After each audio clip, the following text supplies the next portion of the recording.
Welcome to Season 2 of Malevolent Autopsy. I'm your host, Queen. I use she, her pronouns, and before we go any further than that, let me warn you, this show contains major spoilers for everything in Malevolent. As of this date, this episode is published. We're going to dissect the patron votes that drive the story week to week, so grab your scalpel and let's begin the autopsy. Today, tonight, I am here with my lovely guest co-host, Volume Control, government named. My full legal name. Would you like to introduce yourself and tell us what part of Arthur you control this evening? Hi, I'm Volume Control, but my friends call me Vol, and I use he, him pronouns, and tonight I am controlling Arthur Lester's orbicularis oculi. All right, what the fuck? Those are the muscles that control your eyelids. I knew it had something to do with the eyes, but I could not have told you it was eyelids. Mm-hmm. Are you hoping that you'll give him some sleep? Yeah, because I'm very tired today, and I had to make myself a night coffee and everything, but... A night coffee? Yeah. Spicy. Special night coffee. So this week's chapter was chapter 252, and in it, Lilith claims she plays no games, but instead it is Mother Darkness who is pulling the strings.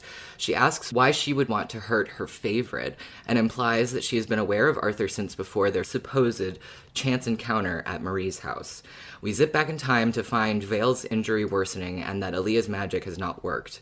Vale insists Arthur and the others must go on without him, that he feels his will being corrupted. His dying wish is that Arthur not leave him alive to suffer whatever this ailment will do to him. John notices that the glass of the lantern Antoine brings them is warped, just like the window at Marie's, a sign of Scratch's presence. Lilith's next question is, who fell sick next? Dun dun dun. Dun dun dun.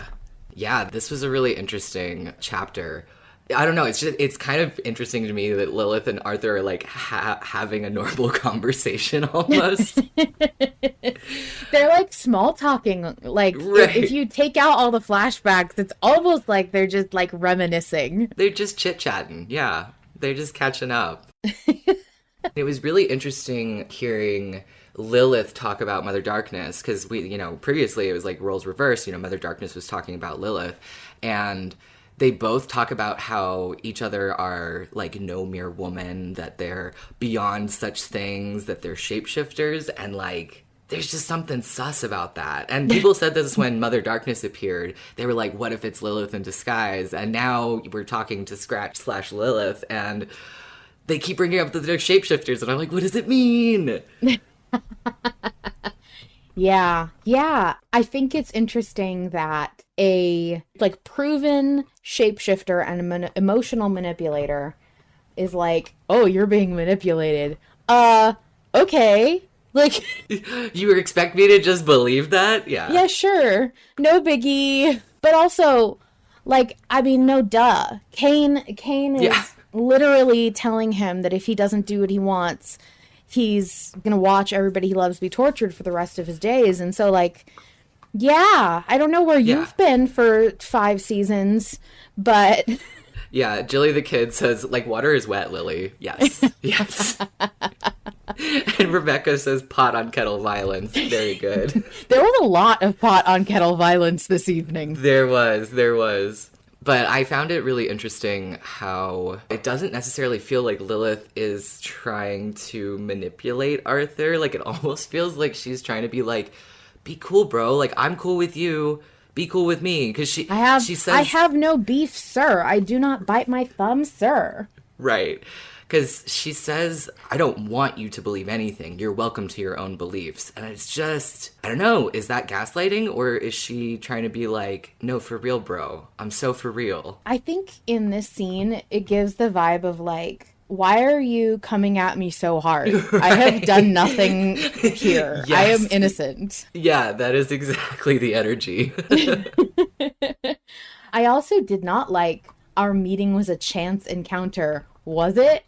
I Bro. loved that. That was my favorite exchange. I mean, that's me every time I listen to a new chapter of Malevolent. Did Harlan plan this? I don't Right. know. No, he couldn't have. But he? But maybe he didn't. But if he did. Are the curtains blue for a reason? Yeah. No, I thought that was really cool. And also, she also says, like, I was trapped for most of your life. And what an interesting metric to use to describe the amount of time that she was imprisoned. Like, what does that mean? Why is that significant? Measure your life in Arthur's lifespans. Right. Like, when did she become connected with Arthur or interested in him? I don't know. There was a lot of things to say about time here. Fun story. So we both listened to the chapter an hour before Autopsy, and I typed my notes in the hour before, and Vol has already done the prep. So this is really just a time to force me to put blinders on, sit down, re-listen to the chapter, and type something before I get on a microphone. For the first time, we've decided to do it so that we can both see each other's notes on the screen simultaneously. And as I am typing a note about the phrase time tends to move differently, and how I thought, isn't that exactly how John described time in the Dark World? Didn't he say those exact words? Vol was typing basically the same thing. Oh, yeah. Yeah, I was curious if she had been in the Dark World, but then I added, as we were listening this time, gotta calculate the 200 years versus actual time and figure out how long John was actually trapped in the Dark World during season 3. Ooh. We're gonna do math. We're gonna do math. Yes. If I'd thought about it sooner, I would have done the math. I want to point out, Hydra says, she was involved with what his parents did. I swear it. The tinfoil hat is off. This is truth. I had not even considered Lilith being so involved in Arthur's life all the way back to his parents. That is fascinating. But I think I have seen Hydrus proposing this theory before, because I am really interested in that, because I'm part of the camp that believes that Arthur's parents were cultists and wrapped up in some cult nonsense, and that had something to do with their suicides and stuff like that. So, yeah, that would be really interesting if they were involved in some kind of Lilith cult. Yeah, that would be interesting. I can't figure out what I think Arthur's parents were up to. I don't know why, but the reason in my head it's so tragic is because it's so normal. I guess it would be heavier for me if it was just like they had some, obviously mental illness problems and drinking and all this stuff, and it was a totally normal, not supernatural, perfectly preventable thing, and it just happened, because sometimes stuff just happens, and not everything is fated. Arthur is already very special as it is, and I guess it would be cool for me if it were something completely mundane. I feel like it's just something that, like, it could happen to anybody vibes. Right. Faro's death is kind of like that, where it was just like a tragic accident, It just happened. It didn't have any, like, supernatural elements that we know of. Yeah, well, it's funny. We've met a lot of characters in Malevolent, but not all of them are wrapped up in the occult. Except I really am struggling to remember the difference, because, like, obviously you have someone like Larson who's completely enshrouded in it, but then you have, like, Marie, who has been visited by the occult, but I wouldn't say is, like, supernaturally haunted.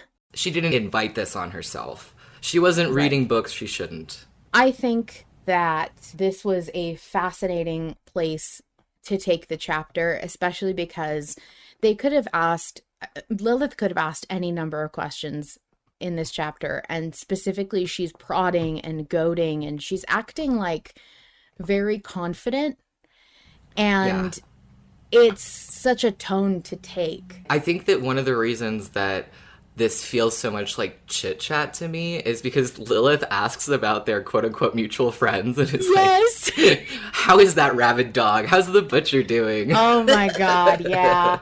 Yeah.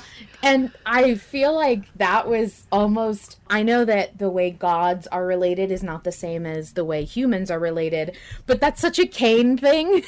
Yeah, yeah, And is yeah. her being Cain's daughter, like, to think that the butcher is funny and amusing and kind of being like, how is that dude? Very much for me called back to Cain. Yeah, it just kind of like low-key blew my mind that Scratch slash Lilith mentioned the butcher by name. That just seems like it's so weird to have this like god who has sort of like had a history with you brings up people and situations from the past. It just seems like that should be like so insignificant to them. But then again, both Cain and Lilith, they love Artie. They love their little wet British man. They found this stray cat wandering around crying. Cain is like, we're keeping this. Can I also bring up 1 foot out of that prison? I think that it is. Yeah, you had an interesting thought about this. Incredible how many parallels there are to Lilith's issue being spread apart in worlds and John, the King in Yellow's issue. The amount of separation, like, between John feeling like, you know, the dark world was a prison and being in there, time worked differently. There's just so much there that is similar on both sides. And I wonder if that is not going to be a significant part of John's relationship to whatever's about to happen. Yeah. That ability to know what that feels like, to have an idea of that separation, that split. If maybe Lilith's going to try and prey upon John's feelings about being stuck somewhere for so long. There was a lot of similarities.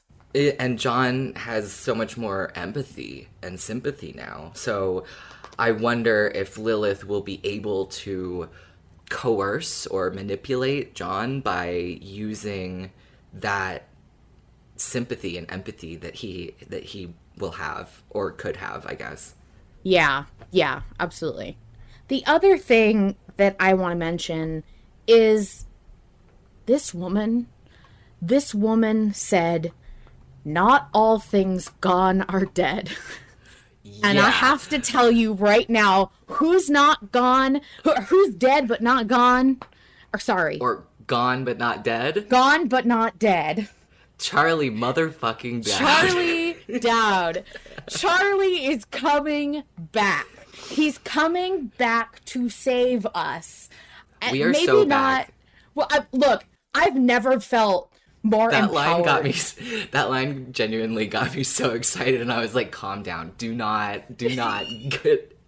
I'm fully do not get there. in your head about this. I'm but you know off what? the deep end. I'm in the swimming pool.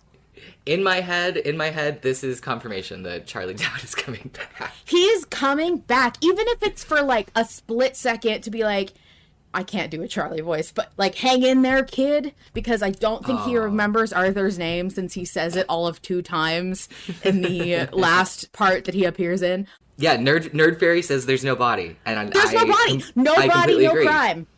But look, I just think... his death did not happen on screen, therefore. Yes.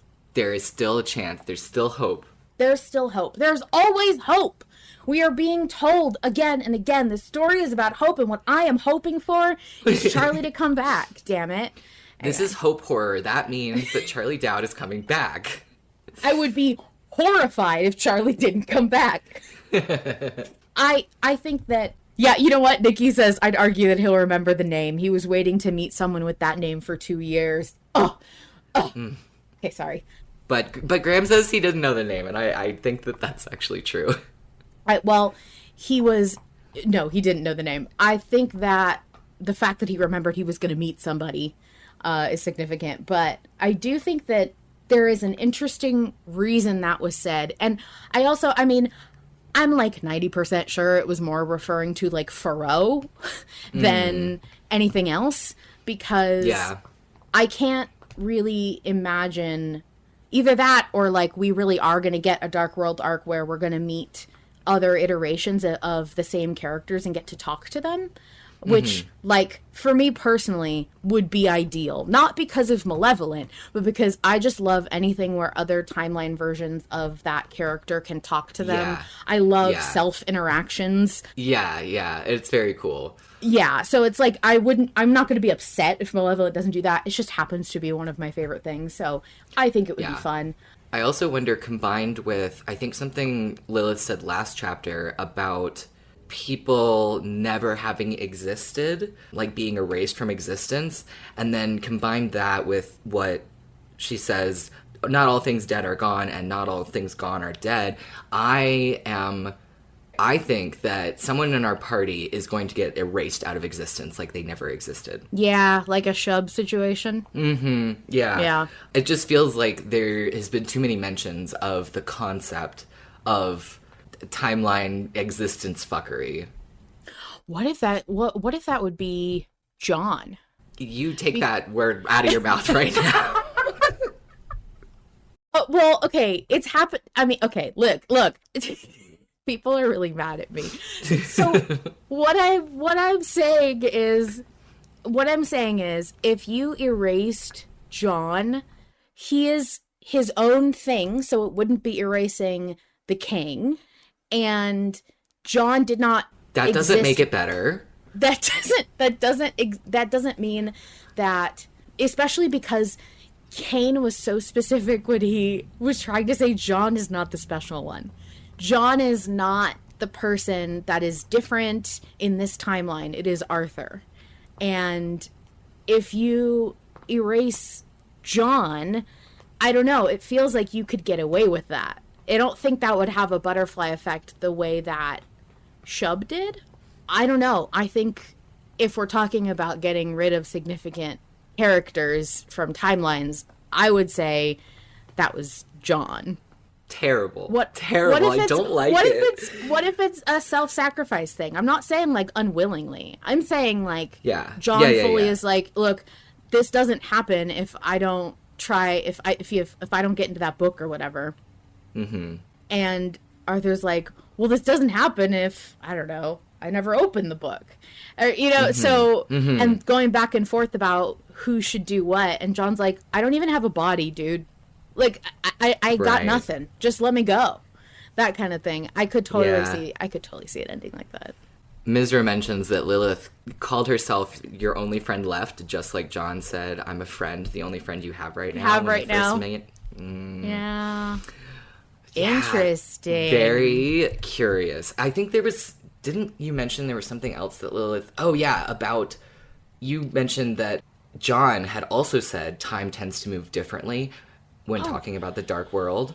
Yeah, okay, and so it's interesting that she uses the exact same phrase. I think he says time tends to move differently.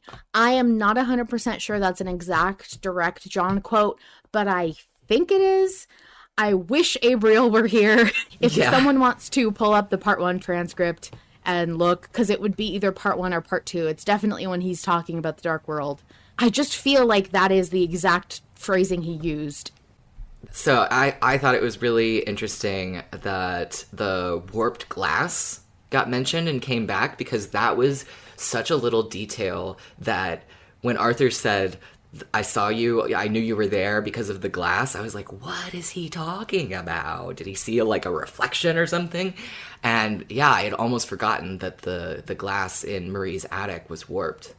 Yeah, that was something that would have been so easy to miss had it not been pointed out. I feel like we were very much, if this wasn't a flashback and Arthur wasn't talking about it in the past tense and specifically pointed it out, we would have been, as viewers, trying to recall what that detail is and why it's insignificant. I could see that being a real-time puzzle to solve. Right. Okay. So I'm not going to go on a tangent about this, but I do want to point out this is now the second time that somebody has been dying or on death's door in Arthur's arms and being like, you have to carry on. You have to complete the mission, because Charlie wanted Arthur to finish this and leave him behind and let him die. And And he didn't, because he could have. That could have been, if he was meant to die, it would have been then. It would have been then. Okay. The other thing, okay, wait, this is something I want to read because I don't think it'll make the show, but I'm going to read it anyway. Something sinister assaults my will. Arthur is built different, though. He simply would not give in to sinister assaults on his will. Like, that's Arthur Lester. Yeah. Vale, you could take a lesson from Arthur. There's a guy in his head telling him that he sucks and is terrible. Wrong. Not gonna do anything about that. Gonna keep going. Just get good. Get good, dude. Level up. I thought it was really cool that some people called it correctly last week, that it was a mercy killing. That was his dying wish. Oh, yeah. And I'm not sure I heard this right, but when Vale says that he wants Arthur to end him, he says that he wants to die looking at all of you as a friend. Yeah. And not just because of the like friendship aspect, but because it's like it hints at the kind of like monstrous creature that he thinks he's going to turn into when he can no longer hold out his will. Yeah, it's very much the zombie apocalypse scenario that I think Harlan and I mean, I'm sure everybody's talked about it at some point if you're in the horror genre. If I have been bitten by a zombie, you take me out. I do not want to be a zombie. Don't let me turn into something that will hurt other people, pretty much. Yeah, and yeah, I love absolutely. that. That's a very noble and heroic vibe. That really gave us a good picture of the type of person that Vale was that we missed out on in those 2 weeks. Yeah. And Nikki says, I'd call it more of a don't let me turn into a monster more than a mercy kill. Yeah, exactly.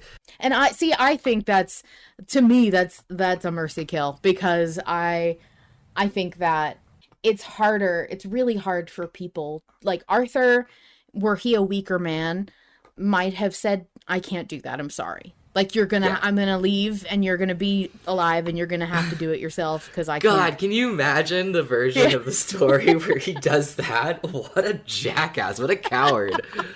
Oh yeah, man, I'm so glad. Yeah. So glad we didn't get that. Yeah, there's a lot of like options where, there are types of characters that can't do it. That's not in their constitution. I don't know if I could I probably would, but I don't know if I could do it. Like, and I hope I never have to be in that type of situation. But, this is actually a very normal moral quandary that a lot of people have with real life, because, do you take on a really arduous process with an illness, or do you accept that you don't want to go through all of the process of treatment and you just want to like go out happy? So that kind of thing, it's a genuine like problem that people face. But I love how it wasn't easy for Arthur, but you can the difference between now and like 1, 2, 3 Arthur, like season 1, 2, 3, where he was just like, okay, like he doesn't want to, he resisted. If he tried to convince him, but he didn't fight that hard, and he knew it had to be done. It's such a gritty, like grown Arthur. Yeah, absolutely. And I love when Lilith asks him how it felt, and he says it felt necessary. What a wonderful way to describe that obligatory feeling of, this is the right thing to do. Can you say that line again? Say what line again? That specific one you were just saying that you enjoyed. It felt necessary. Like all those you've killed before? Like fucking girl. Girl. Oh. Necessary. She's coming for us. Like all the people you necessarily killed, because you've been justifying all the things that you've done as necessary. It's necessary to eat this guy. It's necessary to kill this woman who's crawling toward me. It's necessary. I gotta do it. These cultists, they had it coming. Like, it was so good. I think that genuinely is one of my favorite exchanges, because it just hits hard every time I think about it. It felt necessary. Is such a weighty thing on its own. It didn't even need a response, but adding like the perfect response to hit home on like how much a person can justify to themselves, and how you know that Arthur is not as shallow as that. It's so much more complicated, but for him to have it turned on him like that, to have the demon in your brain, not John this time, to have the demon in your brain actually facing you and saying what you've most feared. Like, I've had moments in my life where I'm like, people are looking at me funny, people are judging me, and I know that I look stupid right now. And then someone actually does turn around and say something mean to me. And you're like, well, there you go. Like, I'm right. I proved it. Oh, no. And so I just like it that's the thing that justifies it in your brain is like, it's right to have this anxiety because I have proof that it's true. But her reduction of all that he's gone through and all the hard decisions he's had to make as it's just been necessary, like everything else you've done. Yeah. I'm sorry. I'm passionate about that line. It was very good. It was very good, yeah. Key Raven says she's doing the verbal equivalent of batting around Arthur like a mouse on a string, and then Fish replied, what else is there to do when you like a boy? Very good. Very good chat. That's good. I love that. So, shall we talk about the vote? Yeah, I was going to say, is there anything else you feel is super important before you move to the vote? No, I'm ready. Okay. I am going to, first of all, before we get to the vote, I do want to share a voice message with everybody.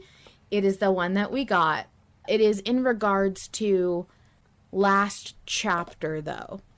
It was submitted this week, but it was for last chapter, and I just want to be fair and share it now. Hello, my name is Graham. My pronouns are he, him, and I just have one thing to say about this recent chapter. Critters! Oh my god! I'm so sorry, Miss Ross. Thank you to Graham for his lovely submission, being very excited about Grinners having finally made a named kind of official-ish appearance in the show. You had to get it out. And had to vent it somewhere. and it's been recorded for posterity for Autopsy, and we are honored. So, let's talk about the poll. Yes. The poll for this week was Antoine versus Aaliyah.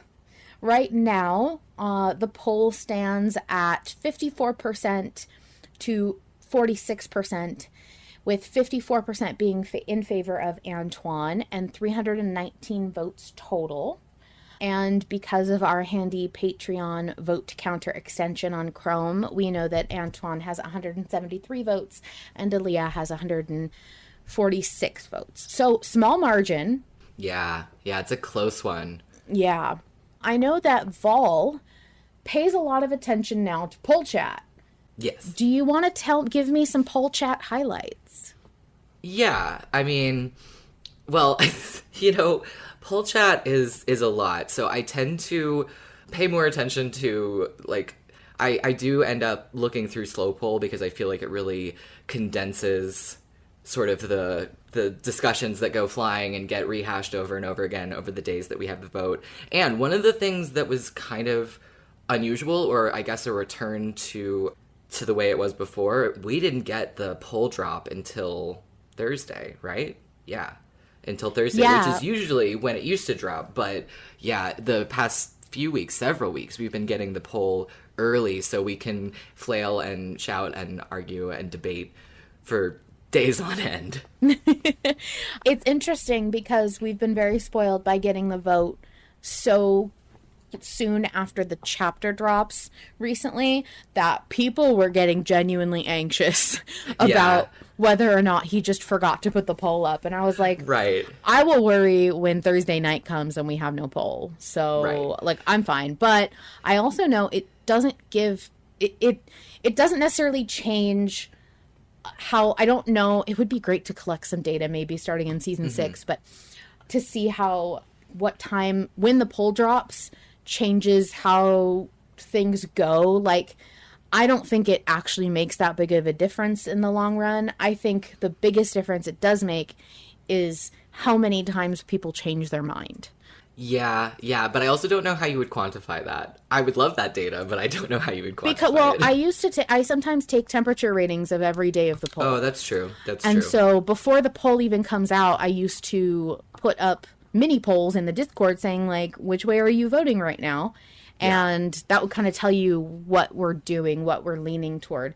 And when you have a lot of time between seeing an official number and seeing how the patrons are going to vote, like, that are not on the Discord, I think it changes people's engagement. Yeah.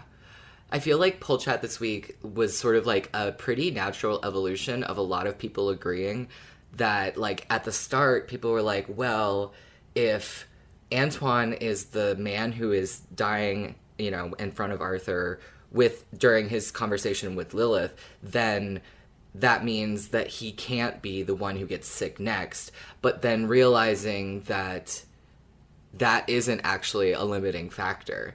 He still could get sick first, but survive until the current present time. And, a lot of people started, like, mulling over what the prophecy has to do with who gets sick and who dies in what order, because Aaliyah had said that she would be the first to go, and that she would pass on the parchment with the destination for the Blackstone to Antoine, who would carry it until he was no longer able, and then Arthur would carry it. And so there was some conversation about whether this vote is about, like, determinism versus free will, like following the prophecy versus making our own way, or, even subverting the prophecy. And I personally don't think that our choice here is subverting the prophecy, but there's a lot of different opinions about that. And it was interesting because I looked early on in the vote. I looked on Patreon, and I was kind of glancing at some of the comments there of people who aren't on the Discord or who are just on Patreon, and I noticed one person commented being like, why is anyone voting for Antoine? Like, he's clearly still alive, so, like, that doesn't make any sense. And I actually commented and, like, sort of explained, we're voting for who gets sick next, not who dies next. And, like, why would it be a poll if they weren't both viable options? And I actually changed his mind. I know. It was, I think, Shocking. your first experience, like, personally changing somebody's mind. Yeah, especially on the Patreon, because, it feels like there's such a disconnect a lot of the time between the Discord community and the Patreon community. And as the numbers of voters have grown, it's gotten even more difficult for us to, like, do a flip or, like, alter the course of the vote. Yeah. And I think that it's interesting when you talk about, I never even, does Aaliyah specifically say that what she's telling Arthur is a prophecy, or is that something that the patrons have kind of started calling it? I guess maybe it is sort of, the patrons have dubbed it a prophecy. I don't think that she says it's a prophecy so much as she says this is what will happen in the future, which, I don't know, doesn't that sort of make it a prophecy? Yeah. I just think that, first of all, it's interesting how much power we as patrons have given Aaliyah without a lot of... I'm not saying it's not justified. I think it's just that this vote in particular has us talking a lot about Aaliyah's abilities and trustworthiness and her credibility as an arter. And I had never really... I knew that technically what you are saying, that it is a prophecy, is true, because if she has futuristic-ish kind of vibes, intuition, visions, then of course, like, what she says is probably going to happen or has a high probability of happening, and that therefore makes it kind of prophecy adjacent. But when you say prophecy, to me, it's like something that is so beyond what is capable of being fucked with. That Right, it makes me sure. go, oh no, you can't tell me that a character can do prophecies now. Like, that's not, I don't want that in my Malevolent, where like everybody's supposed to be capable of choosing, and like that crazy, the sect where Arthur In sees season the, 1. yeah, where he sees where, he's made these choices that people already know about and Yeah. know what he's going to do, and that I will never Yeah. forget that feeling. And I think that I don't think that anything we choose is going to negate any kind of future telling or prediction that Aaliyah makes, purely because of the whole rule around the idea of prophecies, which is that, like, if they're gonna happen no matter what you do. Yes, and like doing something to try and subvert the prophecy, or doing something quote unquote against the direction of the prophecy, only alters like the factors, the parts in motion. It doesn't change the end state. The end Right. state is still going to happen. Right. Roses of Envy says, honestly, to me, this one feels like another no context poll, like the first one of the chapter. We can grackle all we want, but we don't know how our vote will be taken.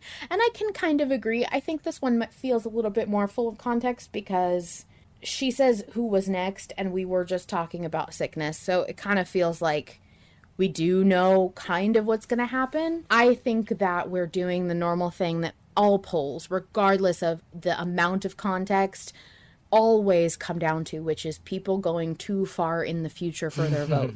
You have Sure. no choice. Like, that's Yeah. really, it ends up, that's what you do. You skip ahead of what you're actually voting for to think about, like, what's going to affect the long term. Right. And with this, it's just a little bit harder to do. But I do think that it has more context than the last vote. One of the other interesting things about the polls in this part is that not only is BJ gone and it's Scratch asking the poll question, but also when the polls get posted, the question is not listed. Only 2 options. Yes. Isn't I don't the know. question usually listed? No, I don't think it is. I don't think it is. I think, yeah, it's never listed. Oh, is it Because not? you know what? Okay. All right. Abriel I guess asked- Mandela affected myself. Abriel asked the same question like several parts ago. Yeah. I think at some point early on it was probably listed, but it stopped like quite a long time ago. Mm-hmm. I think we are all just so used to like knowing the question that we Right. sometimes put it in there for ourselves. People are also talking, we're also talking very, just to briefly, I don't think there's much to say about this. People were also saying that this vote feels different because it's quote unquote worded different, as in it's just the names Antoine and Aaliyah. And Lilith is essentially saying who was next, and the response being Antoine or Aaliyah. I don't know. The other thing is that Booth John repeats the questions like Fish just said in chat. So this whole thing feels very different in terms of Yeah. the type of vote that we usually do, because it is different. And we love a special vote. Yes, we love a special vote. I am going to also say that, as usual, and not as usual, because it really doesn't happen every chapter. I would say not even every part. Liz came in and changed a bunch of minds, which was great. And Yeah, Liz had some interesting thoughts. yeah, do you want to talk about that? Or do you want Sure. me to talk about that? Well, yeah. Tell me what you thought about Liz's. Well, share kind of the thesis of Liz's thoughts that she shared, and tell me what you think about it. Yeah, so essentially Liz says that with the previous choice, we had to choose to honor Sir Vale's dying wish.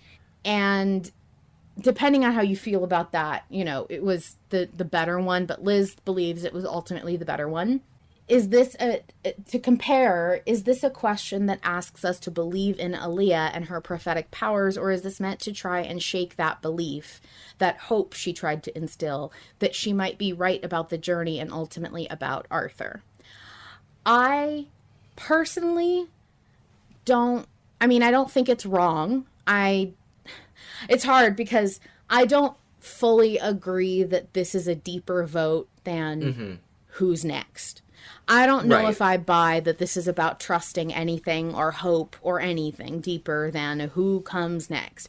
I didn't Right. even think about what Aaliyah said about the order of the way things are supposed to go, because that doesn't, I don't know why, but it doesn't really impact my vote. I haven't had time to figure out why that doesn't change my mind. Yeah. But I ultimately, maybe it's because of the whole prophecy thing. Like, if it's going to happen, it's going to happen regardless of what we choose. Right. But I also think, I mean, there's also the argument of usefulness that I know I'm sure we'll briefly touch on. Yeah, I don't know if I agree that it's anything deeper, but Liz does. And it was a good perspective that a lot of people responded well to. Yeah. No, I think that it is an interesting thing to consider, especially because Harlan does have a habit of some of his votes being a lot deeper than just sort of the surface level answer. But I agree with you that I think that we are not affecting the end state.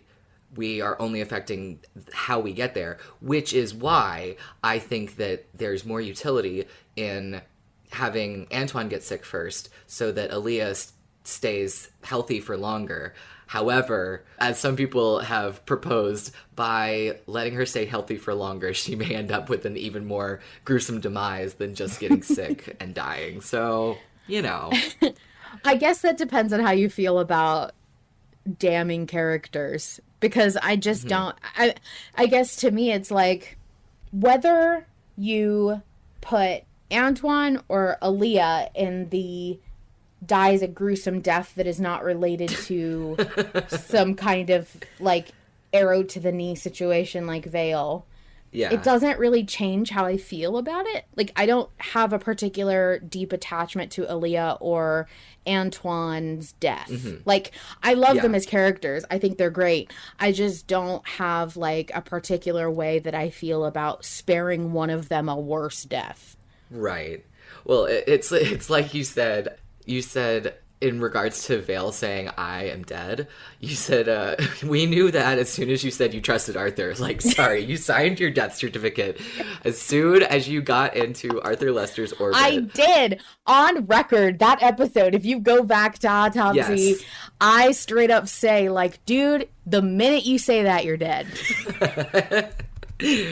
I did want to shout out to Autumn in the Slope Hole channel, who says that Antoine is a glorified hat stand. Oh my god, that got me so good. In part. Yeah, they said Aaliyah is also way more helpful, even if her healing magic didn't work on Vale. It's still healing magic, as I said earlier, Antoine is a glorified hat stand for all we know. I'm so sorry, I love you, Antoine, but I've got to be so for real right now. Okay, look, I know that we're supposed to good. believe Antoine is like super good because he traveled by himself through a very dangerous area. I have yet to see the little boy do anything. And Vale kept telling him to stop doing stuff and like go back to the carriage and all that.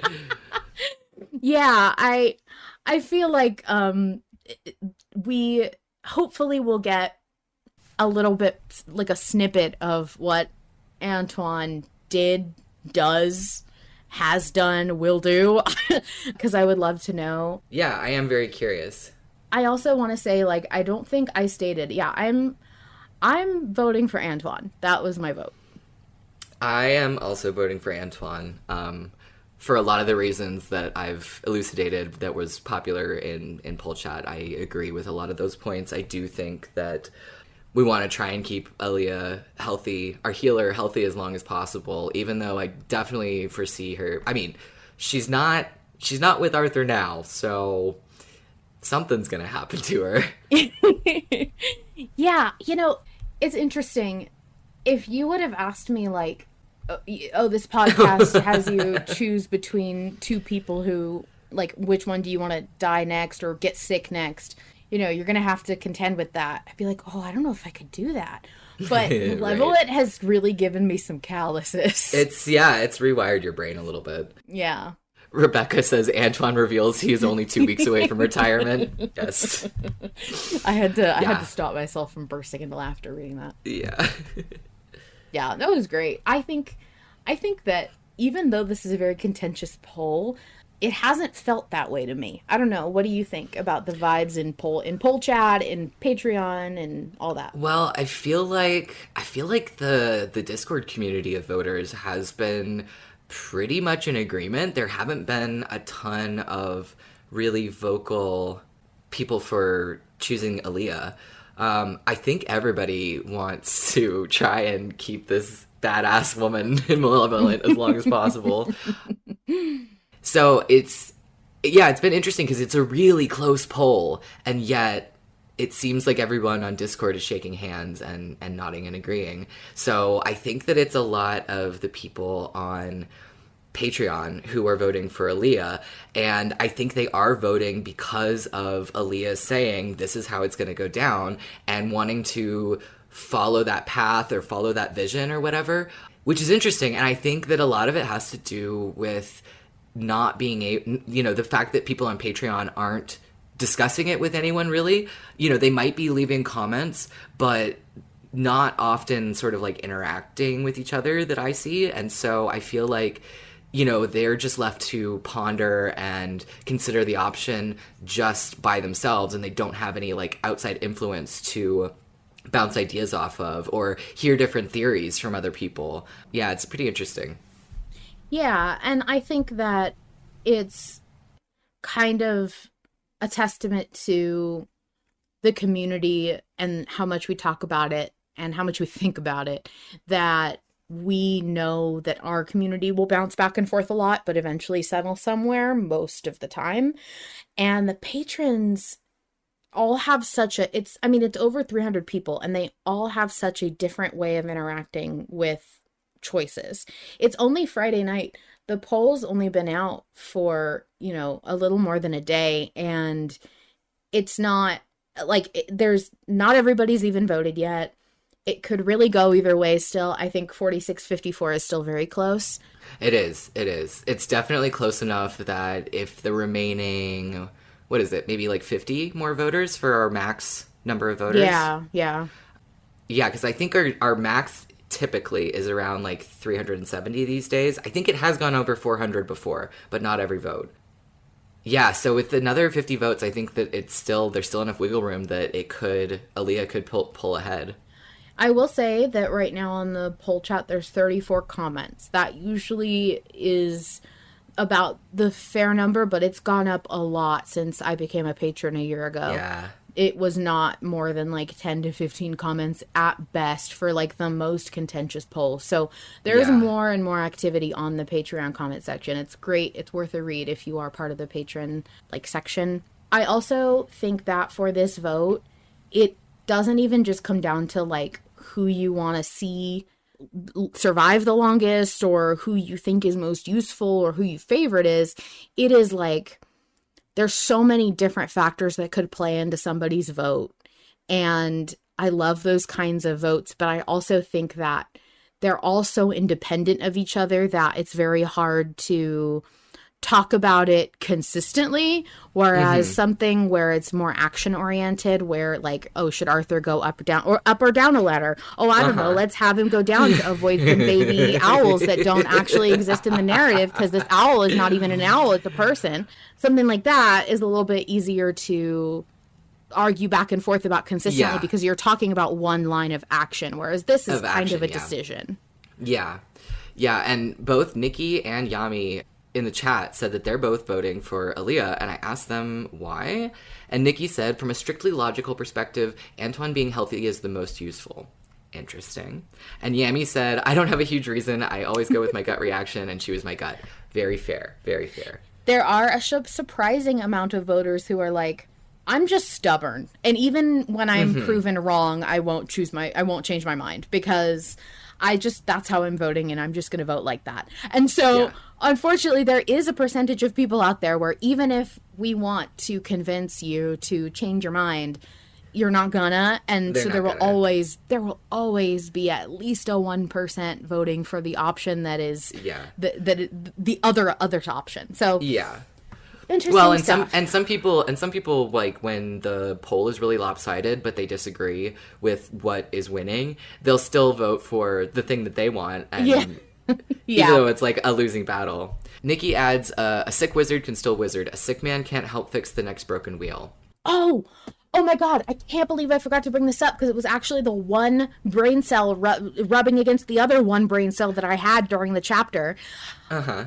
Okay, there was a theory that I didn't understand until I re-listened to the chapter where people were saying that they didn't know if the flashback Aaliyah was actually Aaliyah anymore. Right. That maybe she was like body snatched. And I thought that was kind of weird and I didn't know where people were getting that from, except I kind of get it now because why didn't it work? Why didn't it her work magic on work? Vale? Yeah. And I was thinking like, okay, so let's just say her magic didn't work because it's not her and she doesn't have magic. But Right. even more sinister, it is Aaliyah. She's not been body snatched. She doesn't want to heal Vale. She's not trying to heal Vale. And then I We've was always thinking, wondered about her motives. I mean, I that has was been... thinking, like, okay, so she doesn't want to heal Vale. Either it could be because she knows something that we don't know about what will happen if Vale survives. She knows something we don't know about what happens if we don't kill Vale right now. Right. Or I'm sorry, I'm very excited. Or she is not what she seems. She's not quite the person that we think she is. She has a sad backstory. She's a powerful person. She has no tongue and no eyes. And that's kind of all we know. Right, right. And I was just thinking, like, I would so buy that, like, she might be a very, very nice woman, but I don't totally buy that her magic didn't work. There is something wrong with that. When she's capable of curing a sickness brought on by Horig, or even just getting rid of the symptoms, that's a God-blessed illness. Yeah. And you're telling me she couldn't help Vale's leg? Yeah, the fact that even Arthur points out, like, Aaliyah must be able to do something, and her magic hasn't worked, you know. He says, like, you know, she's healed the sickness of a god that a god cursed me with. Yeah, it's very weird. I don't know why. Although Vale does say there's something in the air. So I wonder if maybe because of their location, it Aaliyah's could be Mother powers are Darkness, affected. like, suppressing her ability. Maybe it has something to do with Aaliyah being able to... I've tried to think of it as sort of, when you're at home base, you can heal whatever. Yeah, when you right. leave home base, you can only do what you can on the road. There's not, like, as many resources and things like that, so maybe it's something like that. But I just feel like, I don't know, there is a reason we were told... not just to tie up that loose end, but I just feel like there is a reason that we went so far out of our way to talk about how bad Vale was doing, and the fact that Aaliyah tried and Arthur specifically asked why. I just feel like that was Harlan going, look at this, look at this. Look at this. Remember that this happened. Yes. So I'm excited about that. We'll see. Yeah, that is very exciting. It'll be really interesting. I just... You know, I just wanna know more about Aaliyah's whole deal. Like whether it is her or isn't her. I think that we're in for a real treat. I hope. Yeah. And that's why we got to keep her around and healthy longer. Yeah. So she can betray us more. I don't know. Where's Yorick? Yeah. Our guy's Where's been Yorick, missing in action. Well, anyway, I think that this was a great chapter. I am so excited. I keep, like, losing my breath with excitement. I just want... Yeah. I will sacrifice the ability to vote if it makes the story go faster. I'm so excited. I can't wait. I am thrilled. Thank you guys so much for coming. Appreciate you all very, very, very, very, very much. Bull. Yes. You're wonderful, and I appreciate you and your time and energy dedicated to note-taking and helping me take notes like a baby who can't do it by herself. And yeah, thank you for hanging out with me and Joy. It is a delight and a pleasure. Thanks for having me on. Thank you, of course, to Harlan Guthrie, the sole creator of Malevolent. You can find everything official at linktree/Harlan Guthrie. Without his labor of love for a story he wants to tell, we wouldn't be here. And speaking of here, if you want to be part of the live vote chat I record each week, join the Invictus Patreon and connect your Discord account. We have our own private patrons-only autopsy channel. If you want to chat with me and maybe even some other folks you hear from on the show, you can also find a public autopsy channel from the Invictus Discord so you can hang out even if you're not a patron. While Malevolent Autopsy is my pride and joy, it wouldn't be ever improving without some key players. Thank you to Mizra, Nikki, and Vol Control for their work editing and assisting with production. They do so much for the show, and they do it all as volunteers, and I couldn't be more grateful. To submit a voice recording, have your message read aloud on the show, or find us on other platforms, visit linktree/Malevolent Autopsy. Let's hear from one more Malevolent fan before we finish this week. Howdy, my name is Tony Pepperoni, they, he pronouns, and I can't state enough how positively Malevolent has impacted my life. Firstly, the show has brought me into a community that's really sweet and lovely. It encouraged and inspired me to take up writing again, something that I've been struggling to get back into for several years. But most importantly, it brought me to the love of my life. I met Haley through the main Invictus server, and we bonded over our shared love of Malevolent, the characters, the themes, and the overall story. She drew one of the characters, John, in a punk-style outfit, and I just had to cosplay it, and from there it was history. When we got to meet in person for the first time, it was like everything just clicked right into place. Our house together now has plenty of Malevolent artwork on the walls, and we love to listen to each new chapter together. It's a really special show, and it has made such an incredible impact on my life. I'm your host, Queen, and I'll see you next week. The horrors persist, but so do we. Oh my god, Vol, the number of, wacky domains out there. .pizza is a domain, and I want it bad for everything. Oh, autopsy.pizza? Okay. That would be a good URL. Autopsy.pizza. Oh, that would be so good. Wait, is that taken? Let me look. Autopsy.pizza. No, it's not. It's not taken, or Autopsy.pizza. it's free? I mean, not free, but it's available. It's free. Yeah. It's available. Magical. Yeah. You know what to get me next Christmas.